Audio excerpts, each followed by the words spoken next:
What's up, everybody? This is Fred Richani. We have right here via Zoom a very special guest. He's one half of the hottest tag team in the business today, going for the gold at AEW Grand Slam. We are talking to the incredibly talented, the Acclaimed, Anthony Bowens. Anthony, thank you so much for the time. How's everything going? It's pretty good. Just had a good workout here in beautiful LA, and now I'm here with you, and let's chat. Hell yeah. Let's chat. I should also say New Jersey's own Anthony Bowens. So nice to have kind of a home state guy with me here. Yeah, I miss Jersey. A lot of these places that we go to, a lot shuts down early in the day, and I kind of miss being at home and being able to get up at like 1 a.m. and go to a diner and get really good food and feel good about myself afterwards. I miss it. And how hard is it to be on the road and not get a good bagel or a good slice of pizza unless you're in the New York, New Jersey area? Like, it's great here. The weather is beautiful, but I had a bacon, egg, and cheese on just on a plain bagel the other day, and I almost vomited because the bagel was so bad. The bread and the Italian food in Northeast, you can't beat it. Definitely not. And hey, man, you can't beat the momentum that the Acclaimed has right now. Let's talk about the match everybody was talking about All Out Weekend, which, of course, is the Acclaimed versus Swerve in Our Glory. Keith Lee, Swerve. You guys had one hell of a match. To quote you on your own Instagram, you said you guys stole the show. I concur. Were you shocked at the reaction? Not so much the work you put in the ring, but just from the fans and just from the fans watching worldwide? We knew that we had a lot of support going into the pay-per-view, and we knew this would probably be the sleeper match of the pay-per-view, and it ended up exceeding, I guess, everyone's expectations. And it's a good lesson for a lot of the fans who like to whine and complain about things, because all I heard throughout the entire week was, oh, there's no build to this. It's going to suck. We're professionals. Allow us to do our job, and we did it really, really well. And we expected, again, like we expect a really good reaction, but that moment when they started chanting, "Oh, Scissor Me Daddy," I think if you watch the match, even Swerve kind of got caught off guard too. We both were like, "Oh," and then I was like, "Oh, I got to beat this guy up again." So there was a moment in that match where it's like, wow, this is insane. I have a lot of goals and aspirations, and Max too. We both want to be successful in the professional wrestling business, and we push each other to get to this point. But if you said it would happen within 2 years of being here, of 2 years of being a tag team in general, it's crazy. Where did Scissor Me come from? So the scissor itself there was a time in it was a dark taping way back in the pandemic era where I hit my pose with the A, and Caster came up behind me and he scissored me, and there's a camera shot of it where I'm kind of like, what the hell? Like, what did you just do? And back then I was more on the safe side with things. Caster loved to push buttons. I was kind of like, I don't want to get fired. I'm new here. Like, I don't want to do anything that's like weird. And I made the face, and then eventually they told us to stop doing it. And then for some reason, we just started doing it again. And I kind of had this rebellious attitude too, where I was like, screw it, let's just keep doing it. And I don't remember what match it was, but I remember laying on the floor and then looking up, and the entire first row had their hands over the barricade and they're yelling, "Scissor Me, Bowens." And I was like, we're kind of onto something. And we leaned into it. It just started becoming more and more of a thing. And then we added Billy to the equation. And one particular live Rampage, I was sitting in Gorilla. I was in my wheelchair at the time when I was injured, and we were minutes from going out, and it just popped into my head because Austin Gunn kept calling his father Daddy. It's like, it'd be kind of funny if I said "Scissor Me Daddy Ass" live on television. Like, I'm just gonna go out and say it. I went out and I said it and came back, and internet blew up, and now it's turned into the #1 selling t-shirt. That is incredible, right? Billy Gunn, I saw a tweet that I think you retweeted that said something along the lines of, back in the day when Billy Gunn was with D-Generation X, they had a t-shirt that would get you kicked out of school. And now all these years later, he has another t-shirt that could get you kicked out of school. I'm proud of it. Oh, man. And you had mentioned at the top of this interview that you just got back from a workout. You're in fantastic shape, but you did hit a bit of a rough patch at times with injuries. So how does it feel now to come out of that other side, and also for AEW to have the faith in you to keep you on TV while you were rehabbing? It feels great. We have a boss that trusts us, that allows us to give him ideas, and making sure that I stayed on television and having a good storyline to sink our teeth into was one of them. And he allowed us to do that with the Ass Boys and Billy.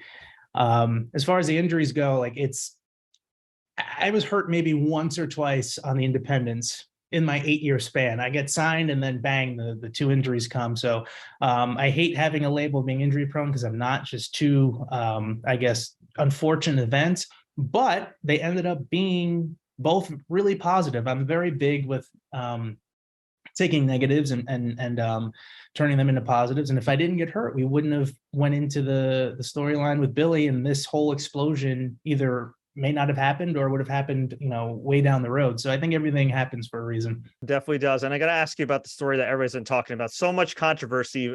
And of course, obviously, I'm talking about when Swerve interrupted the Acclaimed's entrance in Buffalo. So controversial, trending on Twitter.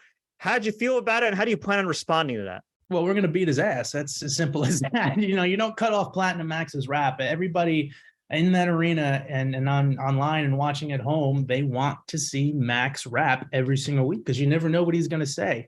He is absolutely insane. And that's the best part of it. The Acclaimed are must-watch television every single week because you never know what's going to happen, especially on live TV. From what I understand, you were a standout baseball player, and you could have maybe continued your baseball career, but opted to go into pro wrestling. Obviously, it's worked out for you up to this point, but when you were first told, hey, maybe you should try this wrestling thing, what was your first impression? So, yeah, I played baseball from Little League all the way through college. I played Division I at Seton Hall University in New Jersey, and then I transferred over to Montclair State University, also in New Jersey, Montclair, obviously. And it got to the point where I kind of fell out of love I fell out of love in baseball, and I was also like playing through an injury, at bad tendonitis. I was in pain every single day. I wasn't having a good time. So I stopped playing. And there was this like patch of time during the day where I was used to being on the field or doing something. And it was really boring, to be honest with you. I had nothing to do. So I needed something creative. I needed something athletic to do. And I've always loved professional wrestling. Never really gave it a thought until my friends and I, before one of the hurricanes, where everybody was like stuck indoors, we were bored and they're like, let's make a wrestling video. And my friends aren't, just one of my friends it's kind of like a wrestling fan. The rest were kind of like, hey, let's just have some fun. And we made this like little YouTube mini series that ended up catching on locally. People loved it. So we made more. And the feedback I kept getting from it was, you kind of look like a trained pro wrestler already. You should probably do it. And that kind of first planted the seed. And then eventually, I think a year after that, I ran into Santino Marella at my local gym in Jersey. And I took a picture of him. And as I was walking away, he stopped me in character still. He had an Italian accent. And he was like, hey, like you look like a pro wrestler. Have you ever thought about becoming one? I was like, well, yeah, like I just don't know where to go. Pulls out his phone. He gives me the number to Pat Buck, who is the owner and trainer at Creative Pro Wrestling Academy, or Wrestle Pro. At the time, it was Pro Wrestling Syndicate. And current AEW producer. He gave me the number to Pat. I called him and I started training the next week. Wow. And Pat Buck, I feel like, is really one of the unsung heroes when it comes to wrestling trainers to an extent. Nothing against other wrestling trainers and other wrestling companies. We hear a lot about the West Coast and Japan and everything else. But I mean, Pat Buck, and alongside, Kevin McDonald and a few other guys, has been really quietly running like a hell of a promotion. First, it was Pro Wrestling Syndicate. Now, Wrestle Pro and Creator Pro. I mean, he's not just trained you, but of course, Max Caster, Chris Statlander, some guy named MJF, Maxwell Jacob Friedman. Pretty damn good track record. He had a lot of high marks when he was in WWE as a producer. Now, of course, with AEW. What have you learned the most from Pat Buck? I mean, I learned almost everything from Pat Buck. Pat's like a walking wrestling encyclopedia. So he taught me almost everything. I learned tag team wrestling from Brian Myers. And then I learned how to be aggressive and like really, really just, lay stuff in and work an audience from Dan Moff. So I had and then other influences from like Mario Boccara, the Heavenly Bodies, Justin and Mark Carino, Falaba. So many different influences, but Pat was the main guy. Really talented guys to learn from, for sure. Now, I was browsing around your IMDb a little bit, and of course, most of it is pro wrestling, but I saw you've also done some acting, and you also did some logging for a World Series documentary as well. So prior to getting into pro wrestling, or to really getting that big break with AEW, did you think about getting into TV and film in some capacity? So a lot of the TV film stuff happened while I was a professional wrestler. So I had a tryout with NXT in 2015, and the feedback I got for them was, hey, you have 4 of the 5 things we need to be a superstar. You're just kind of lacking personality, which, was fair back then because I was didn't have a character. I was bland. I was just like a blue chip athlete. I was still in the closet, so I had these like walls up around me subconsciously. I wasn't able to be myself. So I get it, but it lit a fire under me because, and that's actually where the 5-tool player came from.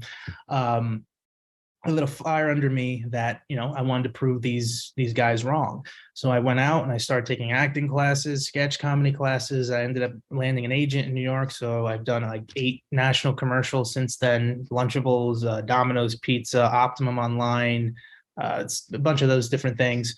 I did a live improv shows. I did a live sketch comedy show. I landed 2 magazine covers. So I just really tried to do everything I could to make myself a better performer. And now that my boyfriend and I are out in LA, we're trying to grow our YouTube channel that we started back in 2016, which we've gotten up to like 215,000 subs. And I'd love to dive into some like TV and film to lay the foundation for after pro wrestling, because I'd like to do this until I'm very old or I can't physically do it anymore. So then I can, you know, still be in front of the camera in a different creative capacity. That's fantastic, man. And obviously, I'm sure it helps on camera, right? And with your screen presence and everything. Oh yeah, like I think the YouTube was the biggest help for that, because it forced you to be in front of a camera. It's very awkward, like when you first start doing it, because you're just sitting there in front of a camera. There's no immediate reaction from anything, and it's just you're talking to nothingness. And that helped me become a lot more comfortable even doing stuff like this, because there was a time where, you know, I would had trouble speaking in general. So just being comfortable speaking in front of a camera, that helped a lot. And you mentioned too your boyfriend, and at the time when you first tried out for WWE, you hadn't come out yet. You are out. You are unapologetically you. It's a beautiful story covered by a lot of different outlets and everything. And it's kind of crazy how these days it's just accepted. Like, hey, you know, Max, Anthony, platonic friends. It's great. There's no BS. There's no exploitation. There's none of that. Whereas back in the day with Chris Canyon, he was kind of ostracized, and you didn't see a lot of athletes, just male athletes, I should say, in general, coming out. So how's the reception been for you with AEW fans and backstage, allowing you to just kind of be you? It's great, and that was one of the things that attracted me to coming to AEW. Was when I came here as an extra before I was signed. I saw people like Sonny Kiss and Nyla Rose just walking around being themselves without judgment, and people being inclusive with them, and there was no fear for them at all to be themselves, and that was super important to me for wherever I would land at the time. So there's never a time where I'm at work or I'm consciously thinking about it. It's something that's openly celebrated. It's, you know, I bring it up openly in front of my friends and coworkers. So we've come a long way in terms of inclusiveness in locker rooms and such. Fans from time to time, we've still got work to do, but it's been overwhelmingly positive. And I take that responsibility of being an out athlete very seriously, because I'd like to show that, you know, you can be a successful openly gay professional athlete without it being the center of attention, without being the center of focus. But at times it is important to bring it up, like for next week in particular, you know, Max and I are going to fight for our lives in this match, and we also want to bring home gold. And if we do, I end up being AEW's first gay champion, which is something that I would be super proud of. So I'm going to have some extra inspiration, I guess, underneath me for that match. Well said. Love that. And you mentioned AEW Grand Slam. Of course, AEW Grand Slam, September 21st, Arthur Ashe Stadium. The Acclaimed in a rematch against Swerve and Our Glory for the tag team titles. Hey, I think a lot of people think you get the job done. Knock on wood. We don't want to jinx you. Now, before we let you go, we always like to ask our guests some random and rapid fire questions just to get to know them better. Are you ready? Sure. Favorite late night snack or cheat meal? Oh, God.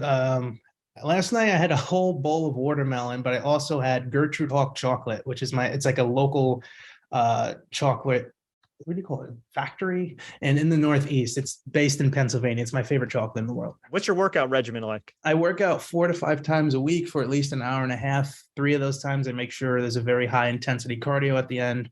Other than that, there's nothing really specific. I kind of fluctuate it based upon how I'm feeling. What was your first impression of Max Caster? I didn't know him. I had no idea. I've only heard like stuff through the grapevine, through Creative Pro. You know, he's definitely somebody who you need to get to know, and I think he's fantastic. He's somebody that at this point I can't. It'd be weird if I wasn't speaking to him every day. He's become a brother to me. I think he's funny. If he can get past his sarcasm, I think he's a wonderful person to be around. I think you would enjoy him too. I got to say, shout out to Max Caster for having that John Cena moment when he picked up Keith Lee at All Out. That was That was nuts. My man, he is very, very strong. He busts his ass in the gym. Cena is a big supporter of the Acclaimed. He's a big supporter of Caster. He's, stated openly. He keeps posting about it on Instagram, which is pretty cool. So I'm glad that Caster is getting that affirmation, especially since in the beginning we had the entire internet going, "Oh, you're just a John Cena ripoff, blah blah blah blah blah," and one, we're not, and two, to see Cena kind of clear all those negative comments away just by giving him affirmation like that. I think that's super cool. Great to see the Acclaim getting some acclaim, right? Yeah. What's the biggest lesson you've learned from Coach Gunn? I don't want to bring that up like in an interview setting because it's kind of inside baseball a bit in terms of wrestling. But I've learned a lot from him. He's been such a big help. Just having his presence there to kind of pick his brain for psychology. He is one of the best tag team wrestlers there ever was. So having him to lean on is pretty cool. So John Cena loves the Acclaimed. Billy Gunn obviously loves the Acclaimed. Another man who unexpectedly loved the Acclaimed, Jim Ross. Every time you guys come out, he's always jamming. He's always like, listen, like he's really into it. How does it feel to have the greatest announcer of all time give you that kind of endorsement? You're doing something right when you have guys like JR, who's like really, really into you. He's been super supportive, on air, off air. It's not just a catchphrase when I yell it and almost lose my voice every single week. Everyone loves the Acclaimed. It's a way of life. It's a fact of life at this point. What's the best piece of advice you give for success? Never take no for an answer, and always be persistent but patient. I always say persistence and patience. A lot of times people, they have big goals, they have big dreams, they have big aspirations, but they lack the patience to achieve it. They kind of want things right now. Hey, I worked hard for a year. Why am I not in this position? Sometimes it's going to take 2 years. Sometimes it's going to take 10 years. Sometimes, you might get lucky and it might be an overnight TikTok sensation. You just don't know, but you got to be willing to put in the effort from the beginning all the way to the end. If you start letting up on the gas, you're only hurting yourself. So just floor it and just overall, just continue to believe in yourself. Great advice. Love that. And why should fans check out AEW Grand Slam? I mean, it's the biggest Dynamite of the year. Arthur Ashe Stadium. We're going to crown a new AEW world champion. We have Swerve in Our Glory versus the Acclaimed 2. There's so much jam-packed action in AEW. I think the shows tend to have everything from everybody, whether you like hardcore, whether you like technical wrestling, whether you like humor, whether you're a fan of just anything. It's all a huge, I guess, melting pot of professional wrestling, and you get to see it for free live on television on TBS, 8 p.m. Eastern Standard Time. Bonus question. Is there anything you wish I asked you in this interview? Is there anything you would? No. What's my social media handles? I don't know. I was going to ask that next. Anything random that you'd like us to know about you?